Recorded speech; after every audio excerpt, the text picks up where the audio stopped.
صفحہ نمبر 129۔ حضرت شاہ حسین المعروف بھورے والے۔ حضرت شاہ حسین 10 ذی-القعدہ 1180 ہجری کو رتڑ چھتڑ ضلع گوادر رسپور مشرقی پنجاب میں پیدا ہوئے۔ آپ رحمۃ اللہ علیہ کے والد بزرگوار کا نام سید شاہ کریم تھا۔ آپ کے جد امجد سید شاہ محمد متقی بزرگ تھے۔ جس رات انہوں نے انتقال فرمایا اسی رات حضرت شاہ حسین دنیا میں تشریف لائے۔ آپ کے مورث اعلیٰ حضرت شاہ دانیال ان کی پیدائش سے 350 سال قبل بحکم حضور نبی کریم صلی اللہ علیہ وسلم عرب سے تشریف لائے اور رتڑ چھتڑ کو آباد کیا۔ کہتے ہیں کہ حضور نبی کریم صلی اللہ علیہ وسلم نے انہیں روانگی سے قبل از راہ عنایت 2 دانہ انگور عنایت فرمائے تھے اور ارشاد کیا کہ کچھ عرصہ کے بعد یہ بیج پھلیں گے پھولیں گے۔ چنانچہ حضرت شاہ حسین وہ پہلے نونہال تھے جن کی بشارت حضور صاحب لولاک صلی اللہ علیہ وسلم نے ان کے مورث اعلیٰ کو فرمائی تھی۔ حضرت شاہ حسین 9 سال کے تھے کہ آپ رحمۃ اللہ علیہ کے والد بزرگوار جو سلسلہ فوجی ملازمت بھیڑی شاہ رحمان میں مقیم تھے قضاء الہی سے رحلت فرما گئے۔ حضرت دھرم کوٹ کے دینی مدرسہ میں داخل ہوئے۔ ابتدائی تعلیم مولوی عبدالغفور صاحب سے حاصل کی۔ عمر شریف 19 سال کی ہوئی تو خانگی حالات سے مجبور ہو کر تلاش روزگار کی فکر ہوئی۔ علوم دین کی تکمیل کا شوق بھی تھا۔ حضرت پشاور تشریف لے گئے جہاں علوم تکمیل بھی فرماتے اور معاش کے لیے گھوڑوں کی خرید و فروخت کا کام بھی کرتے۔ وہاں 4 سال گزرے تھے کہ ایک روز جب آپ رحمۃ اللہ علیہ بازار سے گزر رہے تھے کہ حفیظ نامی ایک رنگ ریز مثنوی شریف کے چند اشعار رقت بھری آواز اور انتہائی سوز و گداز سے پڑھتا تھا۔ حضرت جو سنتے عالم ماہویت میں ڈوبے چلے جاتے تھے۔ بے ساختہ فرمایا میاں حفیظ واللہ کیا تاثیر پائی ہے۔ زباں میں عشق کی دبی ہوئی چنگاری ہوا پاتے ہی بھڑک اٹھی۔ تعلیم اور کاروبار کو چھوڑ چھاڑ کر مرشد کی تلاش میں نکل کھڑے ہوئے تاکہ ساز و ساز سے صحیح معنوں میں شناسائی اور در محبوب تک رسائی ہو۔ آپ جہاں کسی اللہ والے کا ذکر سنتے ادھر کو چل دیتے۔ کابل، غزنی، قلات وغیرہ سب علاقے چھان مارے مگر مقصود ہاتھ نہ آیا۔ مایوس ہو گئے تھے کہ ندائے غیب نے ہمت باندھی۔ اے راہ روے جادہ عشق جذبہ شوق کو ابھی اور فراوانی درکار ہے۔ صفحہ نمبر 130۔ ابھی دوری پر منزل یار ہے یہ خم ٹھوک کر پھر آگے بڑھے۔ صحرا نوری میں 6 سال بیت گئے۔ نہ کھانے کی رغبت نہ پہننے کی فکر۔ ایک ہی دھن سوار تھی۔ ایک روز سخت گرمی کا دن تھا۔ تھک ٹوٹ کر ایک پیڑ تلے گھڑی بھر کو سستانے کے لیے بیٹھ گئے۔ دھیان رب العالمین کی طرف تھا کہ یا باری تعالی مشکل آسان کر دے۔ اللہ تعالیٰ نے حضرت کی خستہ حالی پر کمال مہربانی کی اور ہاتف غیبی کو بھیج دیا۔ آپ نے ظاہری آنکھوں سے دیکھا کہ ایک دبلا پتلا شخص کھڑا ہے اور سلام کہتا ہے۔ آپ سے پرسان حال ہوا۔ یہ ہاتھ کا پھپھولا تھے ہی غمگسار کو پا کر بہہ نکلے۔ انہوں نے پرزہ کاغذ پر کچھ لکھا، اسے لپیٹا، حضرت کو تھما دیا، اشارہ کر کے بولے یہ اس طرف چلے جائیے، دھیان رہے راستے میں ایک رات سے زیادہ قیام نہ کرنا۔ یہ خط تیسرے روز پڑھنا اور غائب ہو گئے۔ انہوں نے وہ پرزہ کاغذ جان سے عزیز جان کر چھاتی سے لگا لیا، ہاتف کے اشارے پر چل پڑے۔ 3 شب و روز کی مسافت کے بعد ایک مسجد میں اترے اور کمال اشتیاق سے کاغذ کو کھولا۔ ہاتھوں کے طوطے اڑ گئے۔ کاغذ پر بجز چند القاب نیاز مندانہ کچھ تحریر نہ تھی۔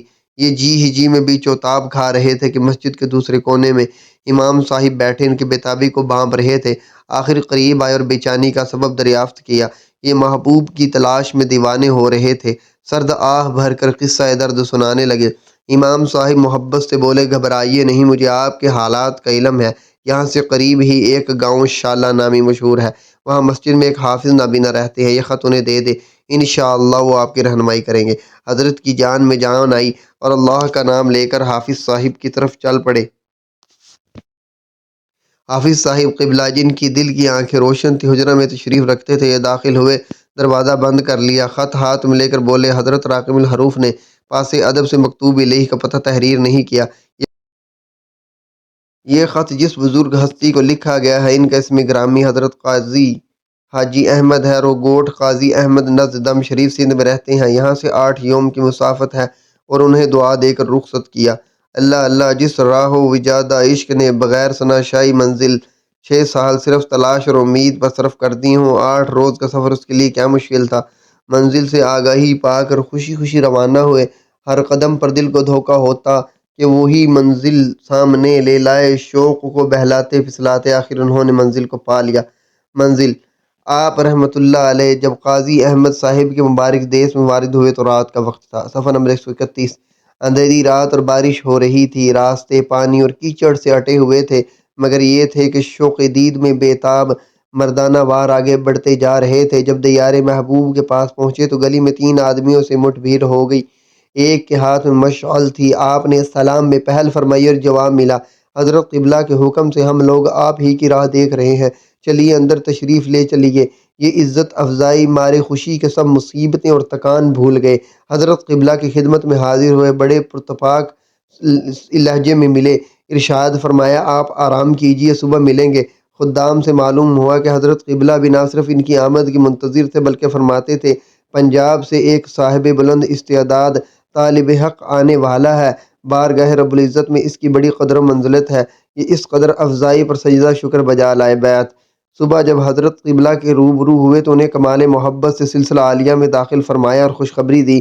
جب ہم مدینہ منورہ میں تھے تو ہمیں حضور اقدس نے ارشاد فرمایا تھا کہ ہمارا ایک عزیز علاقہ پنجاب سے بڑی مصیبت جھیل کر تمہارے پاس آئے گا، وہ سرمست مقبول بارگاہ اور معمور بادہ وحدت ہوگا۔ نیز حکم فرمایا تھا کہ جب وہ بلند ہمت تمہارے پاس پہنچے تو ایمان جو تمہیں سونپی گئی ہے اس کے حوالے کر دینا۔ آپ ایک حجرہ میں بیٹھ کر ذکر قلبی میں مشغول ہو گئے۔ تھوڑے ہی دن مشق کی تھی کہ آتش عشق کے شعلے تیزی سے بھڑک اٹھے، جذب کی ایسی کیفیت طاری ہوئی کہ سوائے باری تعالیٰ کی کسی چیز کی خواہش نہ رہی۔ ایک روز حضرت قبلہ کی حاضری میں تھے، انہوں نے فرمایا بعض لوگ آ کر کہتے ہیں کہ ہم سید ہیں، ہمیں تعظیم کرنا پڑتی ہے مگر دل قبول نہیں کرتا کہ یہ سید ہوں گے۔ صفحہ نمبر 132۔ ان کے دل میں خیال ہوا کہ شاید حضرت قبلہ کو شبہ ان کی وجہ سے پیدا ہوا ہے۔ جھٹ حضرت صاحب نے یہ فرمایا کہ تمہارے سید ہونے میں کوئی شبہ نہیں ہے۔ حضرت قبلہ کا آنکھیں چار کر کے یہ فرمانا تھا کہ بے ہوش ہو گئے، کوئی سدھ نہ رہی، دیوانہ وار کپڑے پھاڑ کر جنگل کی طرف نکل گئے، حالت جذب و مستی میں پھرتے۔ جب ذرا افاقہ ہوتا تو سوز فراق میں ڈوبے ہوئے عاشقانہ اشعار پڑھتے۔ طبیعت جولانیوں پر تھی، غزلیں خود بخود ذہن سے ڈھل کر نکلنے لگی، سرمست تخلص فرماتے تھے، عجیب توحید امیز کلام تھا۔ اور کبھی وحشت زدہ ہو کر سمندر کی طرف دوڑتے پلٹ آتے، کبھی پیر مرشد کی زیارت کا شوق غالب آتا تو دیار محبوب کی طرف رخ کرتے، جو ہی نگاہ در و دیوار پر پڑتی تو بسمل کی طرح زمین پر لوٹتے اور جنگل کو بھاگ جاتے۔ جب جوش جنوں میں کمی ہوتی تو حاضر خدمت ہوتے۔ ان دنوں حضرت قبلہ انہیں دیکھ کر احباب سے فرمایا کرتے، شہباز توحید بلند پرواز واپس آ رہا ہے۔ حضرت قبلہ ممدوح کی مجلس میں حاضر ہوتے تو حاضرین پر ایک عجیب کیفیت طاری ہوتی، گویا عالم جذب و سکر غیر اختیاری تھا، مگر حضرت کو اس میں بھی کمال لذت محسوس ہوتی تھی۔ ایک مرتبہ فرماتے ہیں کہ مکڑی کا ٹڈی دل آیا، میں نے چند مکڑیاں بھون کر کھا لی تھی، اس وقت شوق محبت اور ذوق مستی سب جاتے رہے، حالت غیر ہوگی، رات بھر گریہ افزاری کرتے، اس جنون اور مستی کے لوٹ آنے کی حق سبحانہ تعالیٰ سے دعائیں مانگتے۔ ایک روز مسجد میں بیٹھ کر روتے اور شعر پڑھتے تھے، زجام احمدی گر بازیک جرا بکا مفت، ہمائے اوج لا ہوتی ہما ساعت بدام افتد، کہ حضرت قبلہ تشریف لائے اور مخاطب ہو کر فرمایا کیوں روتے ہو؟ عرض کیا حضور جس کا تمام عمر کا اثاثہ لٹ گیا ہو وہ روئے نہ تو اور کیا کرے؟ ارشاد ہوا وہ شخص مکڑی سے توبہ کیوں نہ کرے؟ جب قصور سے آگاہ ہوئے تو فی الفور تائب ہوئے۔ حضرت قبلہ نے بھی ازراہ ترحم ان کا ہاتھ اپنے ہاتھ میں لیا، فیض کا دروازہ کھل گیا، رحمت کا دریا امڑ آیا، یہ کیف مستی سے پھر جھومنے لگے۔ آپ جذب و مستی کے دوران ایک واقعہ سناتے ہیں، ایک روز ایک کسان اپنے بیل کو مار رہا تھا، مجھے دیکھ کر دکھ ہوا، اسے منع کہ وہ مگر سنگ دل حیوان کو اور شدت سے مارنے لگا، خود بے ہوش ہو کر گر پڑا۔ لوگ اسے اٹھا کر حضرت قبلہ کے پاس لائے، شکایت کی۔ صفحہ نمبر 133۔ آپ کے درویش نے اس شخص کا کلیجہ نکال لیا ہے۔ حضرت قبلہ نے فرمایا شاہ حسین کلیجہ نہیں نکالتے بلکہ حالت ایثار میں ہے۔ ایک شخص کو ایک نظر دیکھا، وہ فوراً ہوش میں آ گیا۔ جب میں حاضر ہوا تو عذرائے شفقت میرے جسم پر ہاتھ پھیر رہے تھے، کیونکہ کسان نے جس قدر بیل کو مارا تھا وہ سب نشانات میرے جسم پر موجود تھے۔ ایک روز حضرت قبلہ نے فرمایا کہ شعر گوئی چھوڑ دو کیونکہ یہ چیز ترقی کے راستے میں حائل ہے۔ وصال حضرت بھی عمر 63 سال 7 صفر 1244 کو اس دنیا سے رخصت ہوئے اور سرزمین ارتر چھتر جو کہ بوجہ حصول برکات و مناسبت مسکن مبارک حضرت پیر مرشد حضرت قاضی احمد مکان شریف کے نام سے بھی پکاری جاتی ہے دفن ہوئے۔ کہتے ہیں کہ جب انہیں قبر میں اتارا گیا تو مزار سہمگین صاحب حضرت کے چہرہ مبارک سے کفن اٹھا کر جب آخری بار زیارت سے مشرف ہوئے تو گلوگیر آواز میں فرمایا، جس پایا کہ آپ بزرگ تھے، افسوس کہ دنیا نے اس کی قدر نہ کی۔ ابتدا میں آپ کی قبر شریف بہت سادہ اور کچی تھی، کس قدر گہرائی ہونے کی وجہ سے آپ کا مدفن بھورے کے نام سے بھی مشہور ہے۔ اسی سبب حضرت قبلہ کو اکثر لوگ بھورے والے کہتے ہیں۔ آپ کے وصال پر حضرت سید امام علی شاہ نے ذیل کا قطعہ موضوع فرمایا جس سے تاریخ رحلت بھی نکلتی ہے۔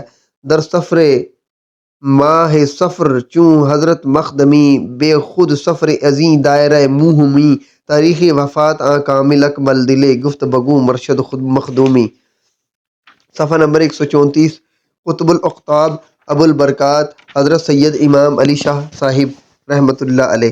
حضرت سید امام علی شاہ کے والد بزرگوار سید حیدر علی شاہ طبابت میں فرماتے ہیں کہ حضرت ابھی چھوٹے تھے کہ ان کا سایہ عاطف سے محروم ہو گئے۔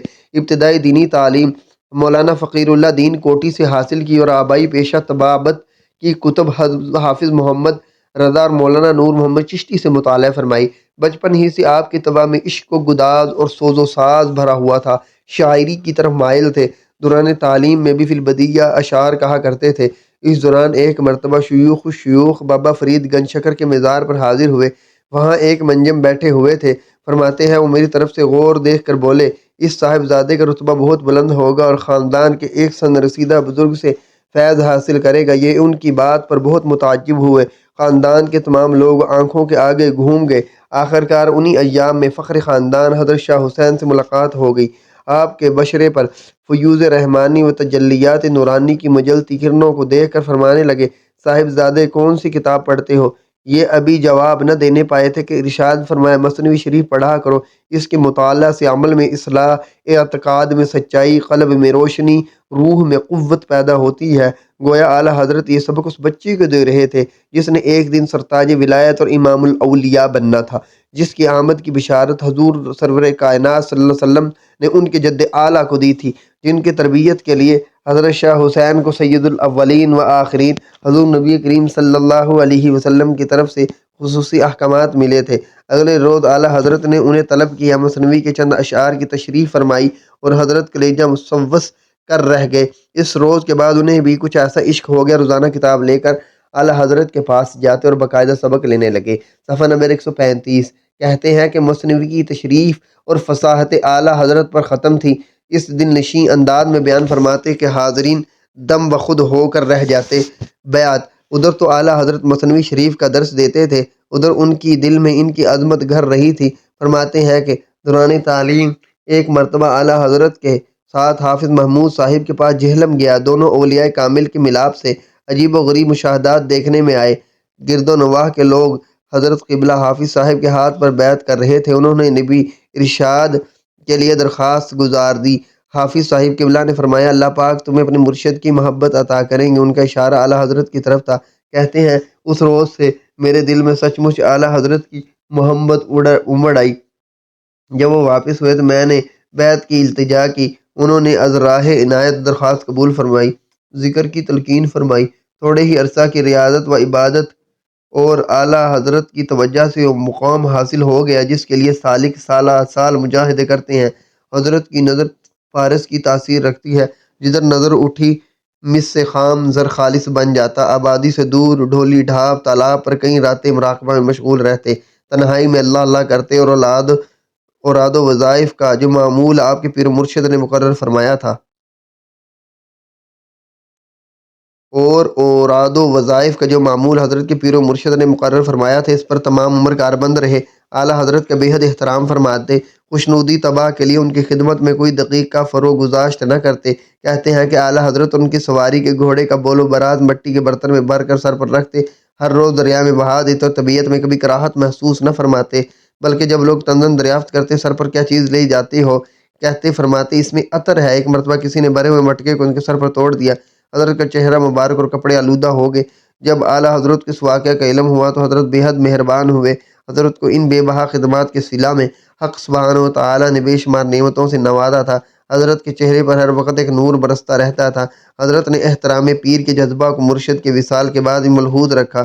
ان کا ایک مشہور خانگی واقعہ ہے۔ ایک مرتبہ حضرت صاحبزادہ صادق علی شاہ سے کسی بات پر خفا ہو گئے۔ مخلصوں نے ہر چند حضرت کی ناراضی دور کرنے کی کوشش کی مگر کامیابی نہ ہوئی۔ آخر صاحبزادہ اعلیٰ حضرت کے مزار مبارک پر حاضر ہو کر ملتجی ہوئے، اگر کسی کا باپ اپنے بیٹے سے ناخوش ہوا تو دین و دنیا میں اس کا ٹھکانہ نہیں رہتا۔ میرے والد بزرگوار میرے باپ ہیں، مرشد بھی، خدارہ اس ناچیز کی امداد فرمائیے۔ حضرت قبلہ کو علم ہوا تو صاحبزادہ صاحب کو بلوا کر فرمایا، تم نے اعلیٰ حضرت سے کیا کہا ہے؟ صفحہ نمبر 136۔ وہ بولے، آپ پر روشن ہی ہے۔ حضرت قبلہ فوراً راضی ہو کر فرمایا، چونکہ تم بڑی درگاہ میں پہنچے ہو اس لیے معاف کرتا ہوں۔ حضرت صاحبزادہ سید صادق علی شاہ رحمۃ اللہ علیہ، آپ قبلہ قطب الاقطاب کے نقش و قدم پر چلتے تھے اور بے شمار مخلوق خدا کو راہ ہدایت دکھائی۔ 35 سال تک درگاہ مبارک کا انتظام نہایت خوش اسلوبی سے چلایا۔ اعلیٰ حضرت کے خلفاء اور معتقدین سے خاص محبت رکھتے تھے۔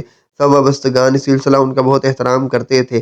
حضرت خواجہ بابا امیر الدین کو آپ ہی نے کوٹلہ شریف میں کار خاص پر بھیجا، اگرچہ خلعت خلافت حضرت قطب الاقطاب کی طرف سے ہی عطا ہوئی۔